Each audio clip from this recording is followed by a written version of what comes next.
again. Don't mind the gun. There was a wolf down the road a few days ago, so figure I may as well have it with me. Makes me feel better. Anyway, I told you guys that some of this channel would be about recovery, and for over 8 years I've been a man of my word, hence my sober time. But I figured time to get vulnerable. Most of this is going to be about the solution and how wonderful my life is.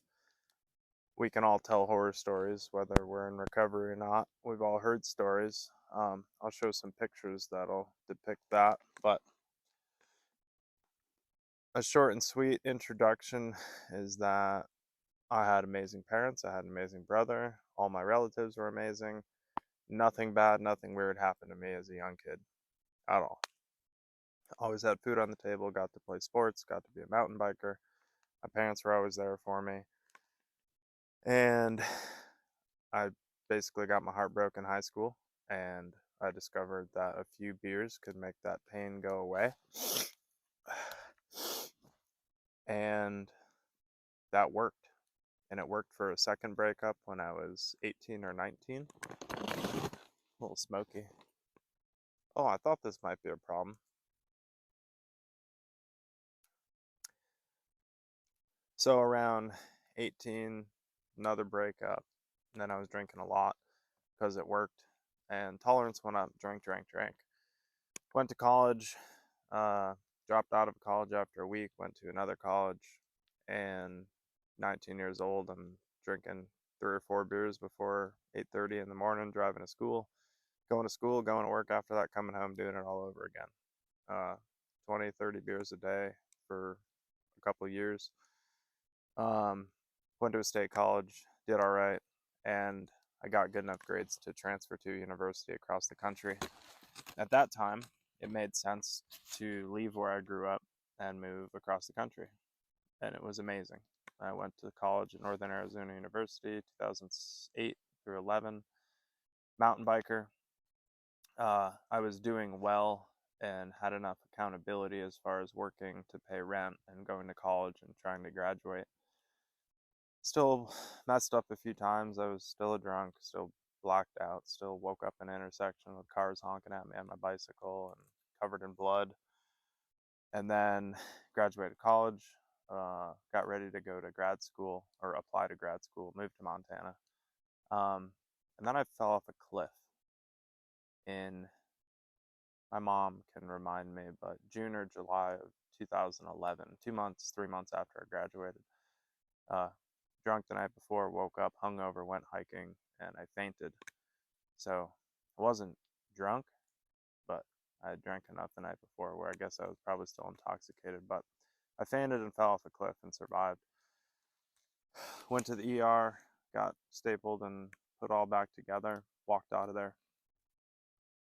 And my girlfriend at the time, bless her heart, she said, she kind of looked at me in the ER with that look of enough's enough.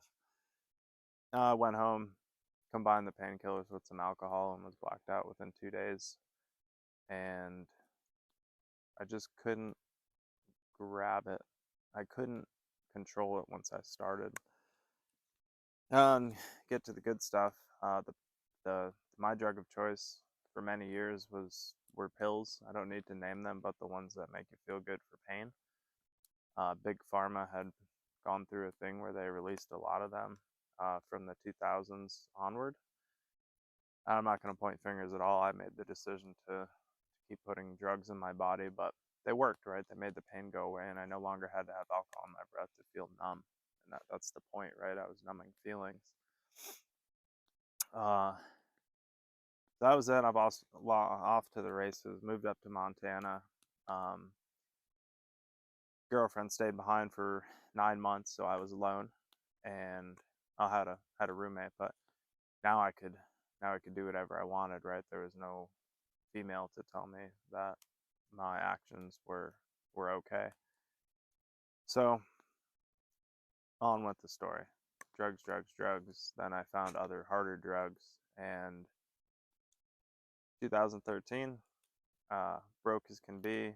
I became that guy in Requiem for a Dream. I was pawning stereo equipment week after week, buying it back with a paycheck, run out of dope money, pawn stereo equipment again. Like, it was super embarrassing, but it didn't stop me, right? Because my addiction was far more powerful um, than being embarrassed. You know, it didn't matter as long as I had that high, because you enter that spiral of guilt, use, shame, guilt, use, shame. And 2013, I confronted my girlfriend. I said, "Hey, I've been hiding an addiction for a long time, and this is what's going on." And she introduced me to a 12-step program that I think it's wiser not to mention it because it's based on attraction rather than promotion. Um, but it's a fellowship that uses the terms higher power, and that fellowship gave me hope. Couldn't get clean, relapsed after 57 days, lost the girl, lost the house, lost the dog, and then all of a sudden I was homeless in western Montana in the middle of winter. Wasn't enough. Still hadn't hit rock bottom. Got in my old truck and drove to Colorado. My brother was there for me and pretty much slept on his couch. Went through withdrawals for 3 or 4 weeks, and because the drug I was on by that point had a pretty lasting, shitty feeling of when you stop taking it. And I kept going through spurts of not drinking, right? I'd drink and just do drugs or not drink and kept tricking myself. Anyway, 7 months later, kept using. Found a drug that was more acceptable because you could buy it. And that was a really weird drug, but and I'm not going to mention it because it worked really well at the end, but it's probably nothing you've heard of. Anyway, I went to rehab on December 9th, 2016, and when I walked in the door, one of the counselors within the first 2 days said, "Leave your ego at the door, you don't know shit." And that really stuck with me because by that point in my life, my best way of thinking had got me into a rehab that I couldn't afford. My mom actually put $2,000 on a credit card so I could walk in that day. Had no money, had just a truck, and that. Anyway, 21 days later, I left the rehab owing $11,000, and I paid that off after 7.5 years, and I made that happen because of honesty and hoping that if I paid the rehab back, it would help someone else change their life. Anyway, enough about that. I've been lucky enough and grateful enough and worked really hard to stay clean now since that day. December 10th is my clean date, 2016. In that time, I made my recovery the most important thing in my life. It went ahead of anything and everything, because if I didn't have my recovery, I wouldn't have anything else. Whatever you put ahead of your recovery is the first thing you'll lose if you relapse. So you make it number one. And I did. I went to 111 meetings in 90 days. I got a sponsor. I worked the steps. I did all the things some people have heard of people doing in their recovery. And by no means am I trying to preach. I think everyone has their own story, their own journey. However, they change their life for the better by not taking bad drugs anymore that were ruining their life. I support, and however they do that. But for me, this certain thing worked, and I got to dig pretty deep and figuring out what made me want to use drugs. It wasn't just the heartbreak; it was other things I hadn't thought about for 20 years. Anyway, I stayed clean and I met these amazing people and I had fun without drugs and alcohol. And I saved $4,000 back in 2016. No debt and $4,000 was a lot of money. To me, it was. And imagine if you guys saw a wolf come behind me and I didn't. He won't. My dog's been all over the property. It should be fine. But I packed everything I owned and I moved to the Northwest. I went to Washington, and here I am 9 months clean, living in a new place. Like never been there. I've been there once, But I had no idea where I was going. And I ended up in this beautiful town called Port Angeles on the ocean. And I fell in love with a Canadian while I lived there at 1 year clean. Uh, Super awesome journey. Fall in love, propose, move back to Colorado, do the K1 visa, marry her, and I sold a lot of what I owned, all my trucks, and we moved to Hawaii. And without too much of the story, I was able to start a business. I became #1 on Big Island for, I won't say what I did in case I'm trying to protect who I am because you could look it up. But I did well. I did well in my recovery. Um, the marriage fell apart, unfortunately. No one's to blame other than people grow apart. And, that person is still uh, holds a special part in my heart no matter what we went through. It's just part of my past now. Um, so I went through starting a business, growing the business, going through a divorce. And 4 months after the divorce, my best friend Lacey passed away from this disease. Um, and her ashes are in my truck. I take her with me everywhere because she was a friend since 2013. And she's not the only person I've known to die from this disease, and quote unquote. I know we all call it whatever the heck you want to call it, from addiction, right? I'm willing to bet anyone watching this has lost someone or knows of someone who lost someone due to drugs and alcohol, addicted or not, whatever you want to call it. It seems to have ruined a lot of people's lives. And I looked around in my office in Hawaii and I thought to myself, like, what am I doing? What am I doing with my life? I didn't love Hawaii. It just wasn't for me. It's beautiful. It's amazing.